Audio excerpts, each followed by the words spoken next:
Halo semuanya, balik lagi dengan saya Wisnu Arsa dalam video pembelajaran Korea Digital. Pada video kali ini, kita akan bahas mengenai sejarah kontemporer dunia. Sejarah kontemporer adalah sejarah mutakhir yang jejak-jejak peristiwanya masih relatif dekat dan sejarahnya masih bisa dirasakan kehadirannya oleh kita sekarang.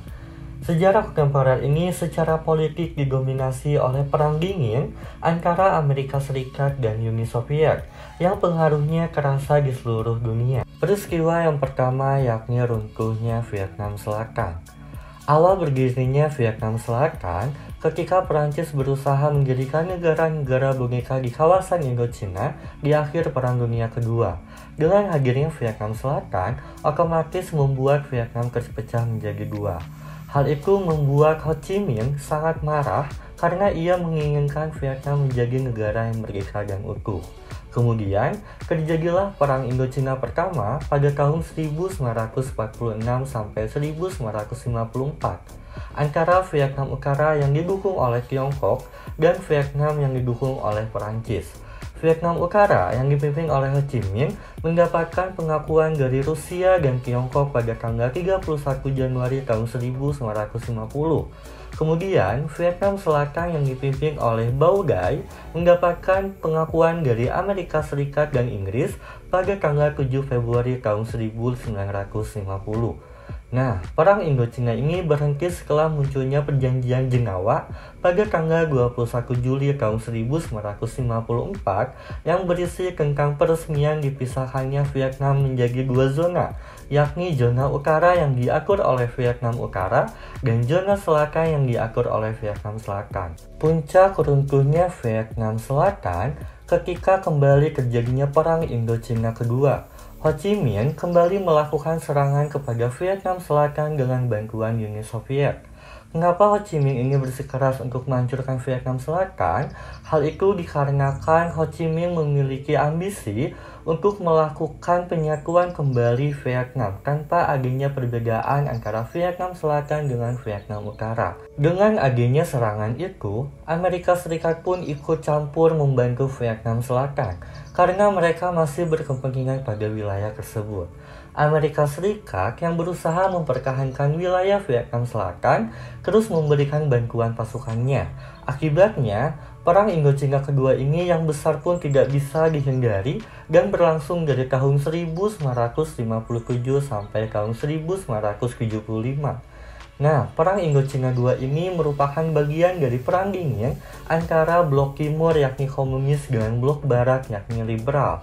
Blok Timur yakni dari Uni Soviet, Tiongkok dan Kuba mendukung Vietnam Utara, dan Blok Barat yakni Amerika Serikat, Australia, dan Selandia Baru membantu Vietnam Selatan. Dengan banyaknya korban yang berjatuhan, akhirnya kedua belah pihak memutuskan untuk berunding dan melakukan gencatan senjata pada tahun 1970. Perundingan itu diikuti oleh Vietnam Utara, Vietnam Selatan, dan juga Amerika Serikat di Paris. Kemudian pada tahun 1972 diumumkan oleh Amerika Serikat bahwa Indonesia, Kanada, Hongaria, dan Polandia menjadi pengawas gencatan senjata di Vietnam. Perundingan yang hampir mencapai kesepakatan itu ternyata dilanggar.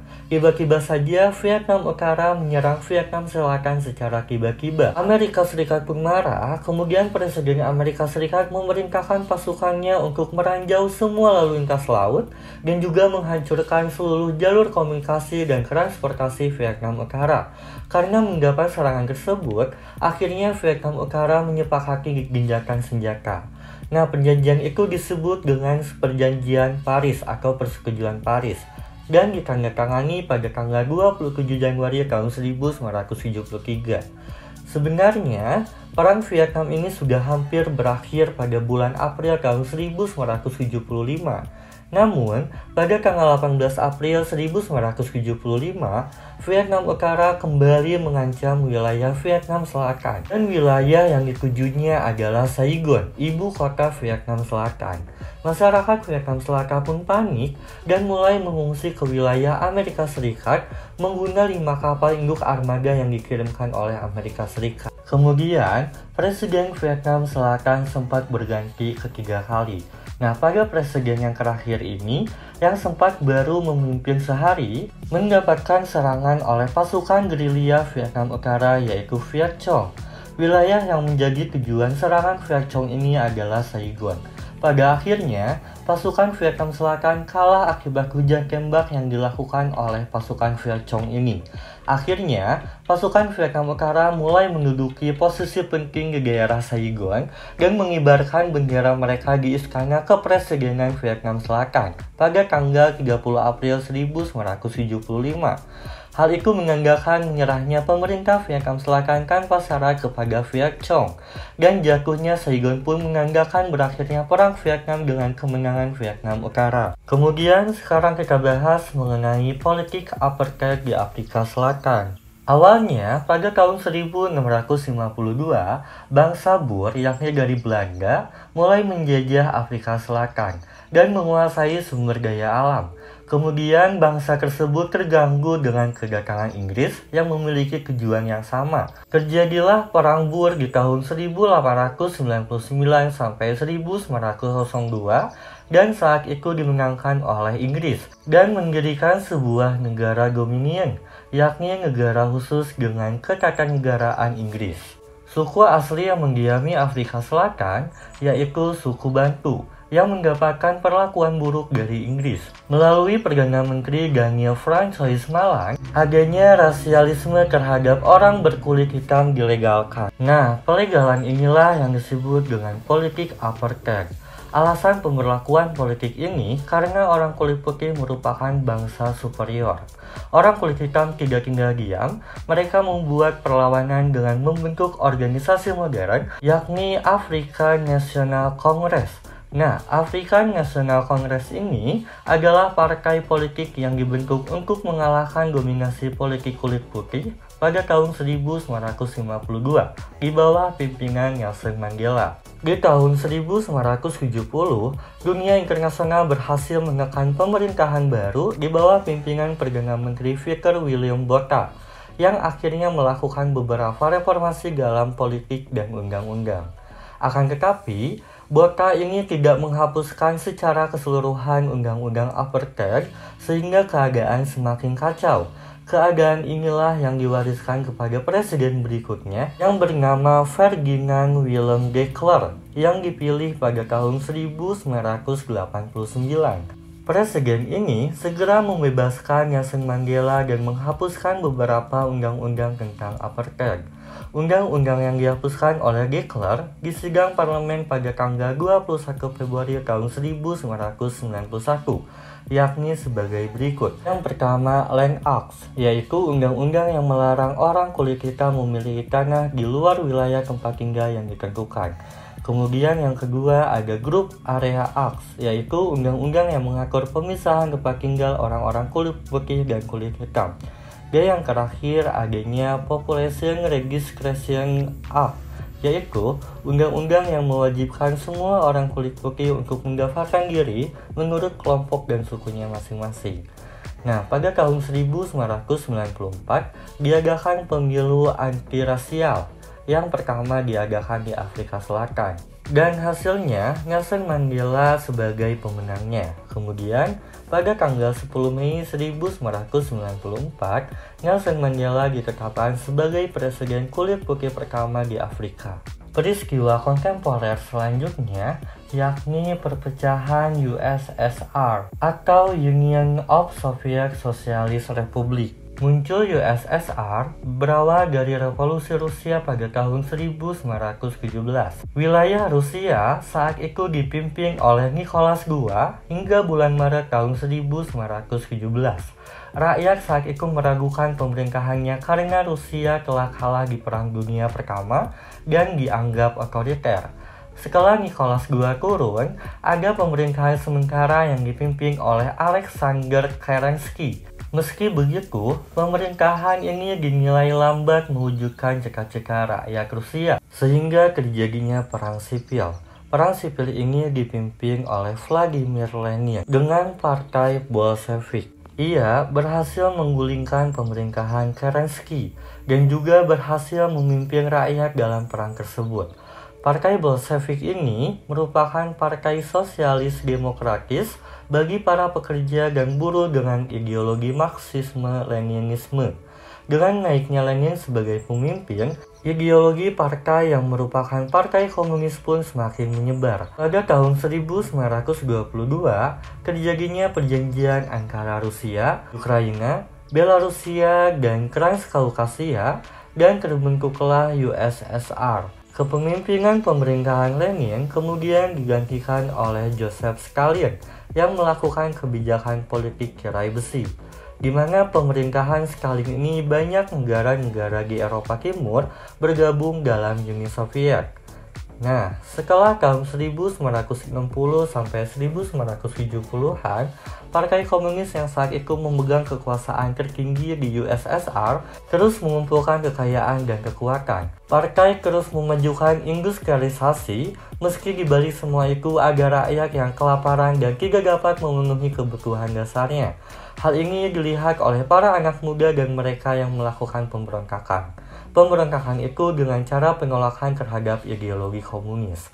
Selain perlawanan dari dalam, Uni Soviet juga mengalami serangan dari luar, terutama segi ekonomi. Pada tahun 1980, Presiden Amerika Serikat mengisolasi ekonomi USSR dan mengontrol harga minyak ke harga terendah. Sementara USSR saat itu adalah salah satu penghasil minyak dan gas dunia. Akibatnya, USSR kehilangan kekuatannya di Eropa Timur. Pada tahun 1980-an sampai 1990-an, pemimpin USSR, Mikhail Gorbachev, menerapkan pemikiran tentang pembaharuan USSR. Nah, pemikiran ini dilatar belakangi oleh kondisi USSR yang tidak lagi berkembang dan adanya kemerosotan ekonomi. Nah, beberapa pemikirannya adalah sebagai berikut. Yang pertama, adanya demokratisasi, yakni kebebasan berekspresi menyebabkan munculnya kekuatan oposisi di parlemen USSR. Akibatnya, banyak pertentangan dan persaingan di dalam parlemen dan partai. Kemudian yang kedua, adanya keterbukaan yang diberikan pada masyarakat untuk mendiskusikan pemikiran dan ide nasionalisme. Kemudian yang ketiga, ada rekonstruksi ekonomi, yakni langkah besar dalam ekonomi untuk merekonstruksi ekonomi negara. Dan yang terakhir ada zakonos, yakni proses peradilan atau penegakan hukum secara adil, bebas, dan terbuka. Pemikiran-pemikiran tersebut tentunya mendapatkan pertentangan karena dinilai bertolak belakang dengan ideologi komunis. Salah satu penentangnya adalah kelompok konservatif di Moskow. Kelompok ini merupakan kelompok yang menentang reformasi dan ingin mempertahankan komunisme yang dipimpin oleh Gennady Yanayev. Nah, kudeta tersebut digagalkan oleh Boris Yeltsin, pemimpin kelompok radikal yang mendukung reformasi dan ingin meninggalkan komunisme. Dalam perkembangannya, politik USSR semakin tidak stabil. Banyak negara bagian USSR yang ingin melepaskan diri dan menjadi negara merdeka. Hal ini berakibat pada perpecahan USSR pada tanggal 8 Desember tahun 1991. Selain itu, Gorbachev pun akhirnya mengundurkan diri sebagai Presiden USSR pada tanggal 25 Desember 1991. Di masa akhirnya, yang masih bertahan dalam USSR adalah negara yang mengawali pembuatan USSR, yakni Rusia, Ukraina, Belarusia, dan Transkaukasia. Kemudian peristiwa kontemporer selanjutnya yakni runtuhnya tembok Berlin. Pasca pepecahan Uni Soviet, banyak sekali negara di Eropa Timur yang meninggalkan ideologi komunis. Begitu pula Jerman yang menurut perjanjian Potsdam 1945, wilayahnya dibagi menjadi 4 wilayah, yaitu wilayah milik Amerika Serikat, Perancis, Inggris, dan Uni Soviet. Dalam perkembangannya, wilayah Amerika Serikat, Perancis, dan Inggris menjadi satu wilayah pada tahun 1949, sedangkan wilayah milik Uni Soviet tidak ikut bergabung. Akibatnya, wilayah Jerman kemudian dipecah menjadi dua bagian, yaitu Jerman Timur dan Jerman Barat. Jerman Timur dimiliki oleh Uni Soviet dengan berhaluan komunis, sedangkan Jerman Barat berhaluan liberal kapitalis. Perpecahan wilayah tersebut semakin jelas saat dibangunnya Tembok Berlin pada tanggal 13 Agustus 1961. Tembok Berlin adalah simbol terjadinya perang dingin di Jerman karena perbedaan ideologi tersebut. Dampak dari adanya Tembok Berlin yang paling dirasakan adalah larangan berkunjung di antara dua negara tersebut. Pemerintah Jerman Timur melarang warganya untuk migrasi ke Jerman Barat. Begitu pula Jerman Barat melarang warganya pindah ke Jerman Timur. Konflik ini mulai reda saat pimpinan Jerman Timur melakukan kunjungan politik pertama pada tahun 1969 yang berdampak cukup baik bagi hubungan kedua negara tersebut. Tahun 1972 ditandatangani perjanjian kerjasama ekonomi, politik, dan kebudayaan walaupun penduduk kedua negara masih belum bisa untuk saling berkunjung.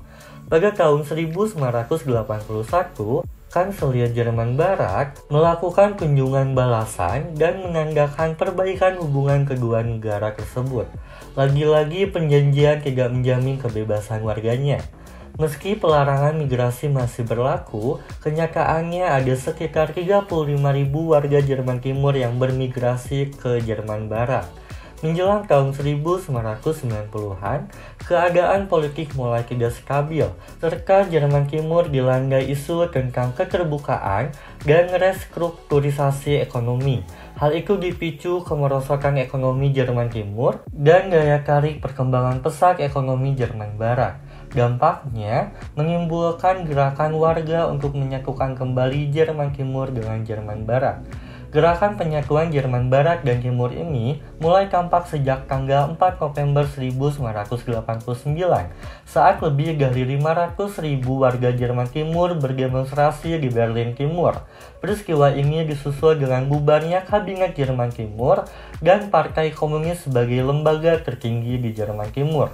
Setelah itu, warga Jerman bergabung untuk meruntuhkan Tembok Berlin pada tanggal 9 November tahun 1989.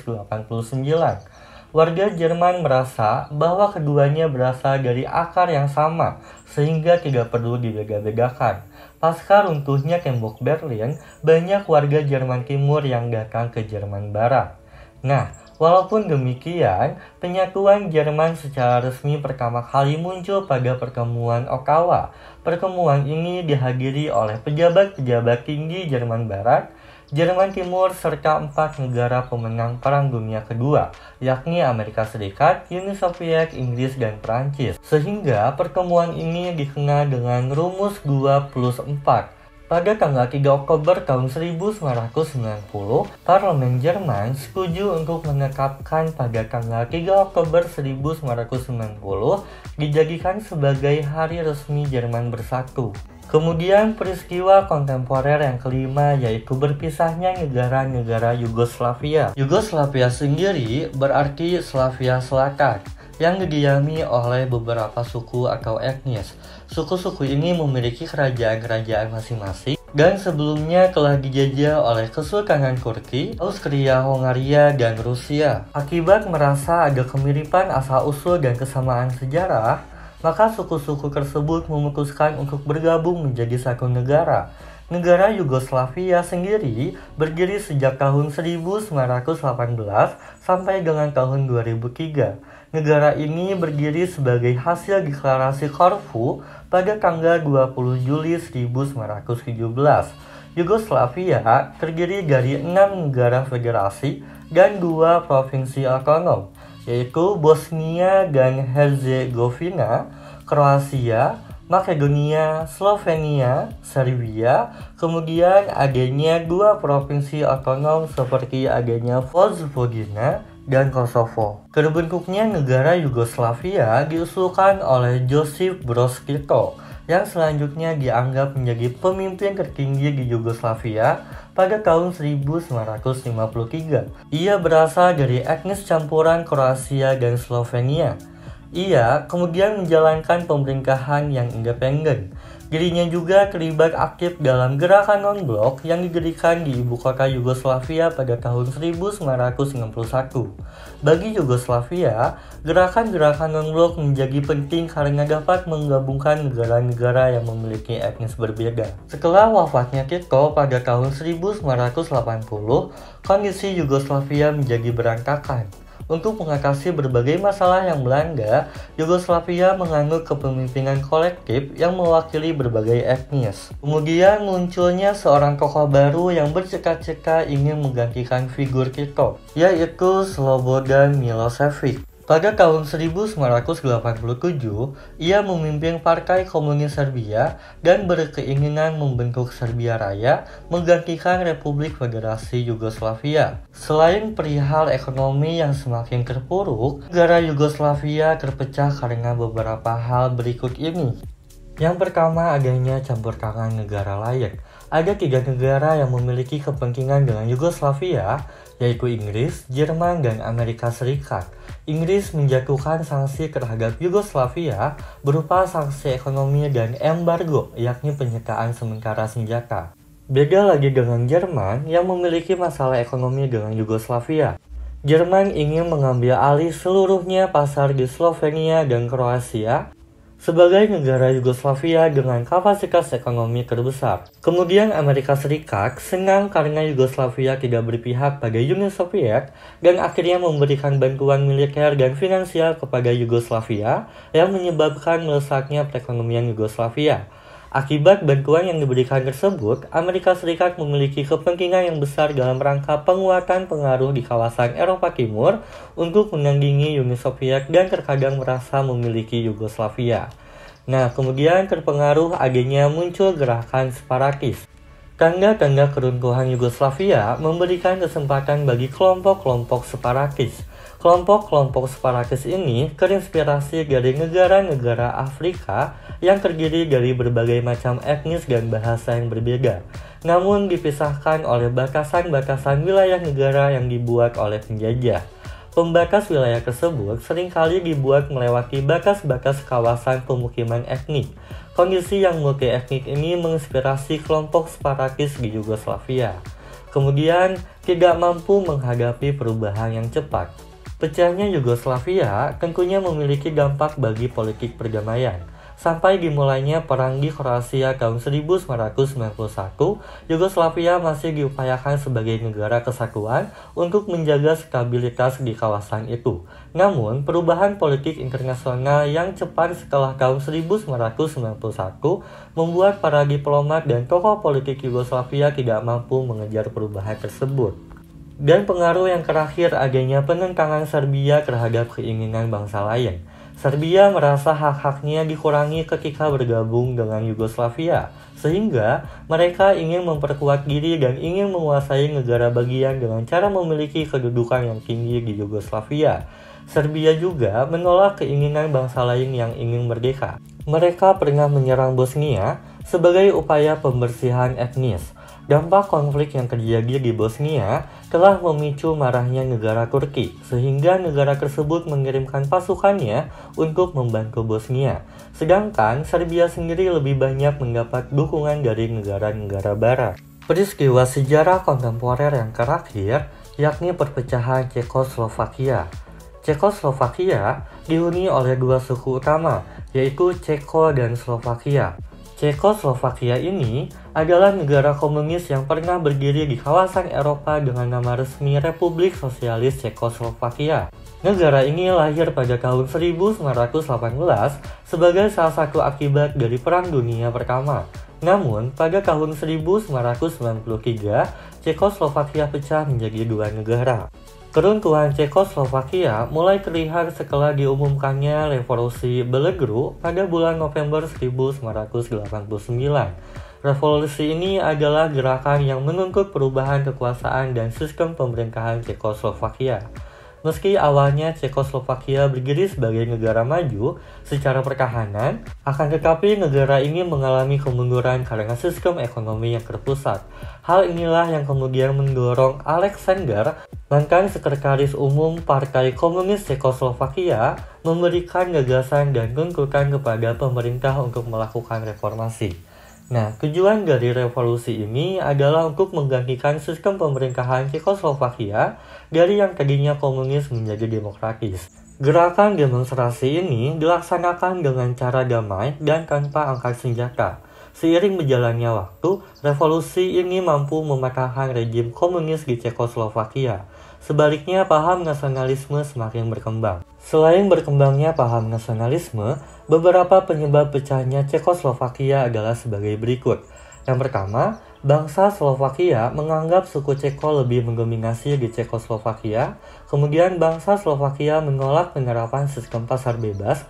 Yang terakhir, adanya perbedaan budaya dan bahasa antara Ceko dan Slovakia. Usai adanya revolusi Belugru, Cekoslovakia mengangkat Havel untuk menjadi presiden sementara. Pada tahun 1992, ia mengusulkan agar nama Republik Federasi Sosial Cekoslovakia diganti menjadi Republik Cekoslovakia. Akan tetapi, usulannya ditolak oleh pihak Slovakia. Setelah proses negosiasi gagal dilakukan, Slovakia memutuskan untuk misah diri dari Cekoslovakia. Akhirnya pada bulan Januari 1993, Cekoslovakia resmi terbagi menjadi dua negara berdaulat, yaitu Republik Ceko dan Slovakia. Sekian video kali ini, sampai jumpa di video selanjutnya.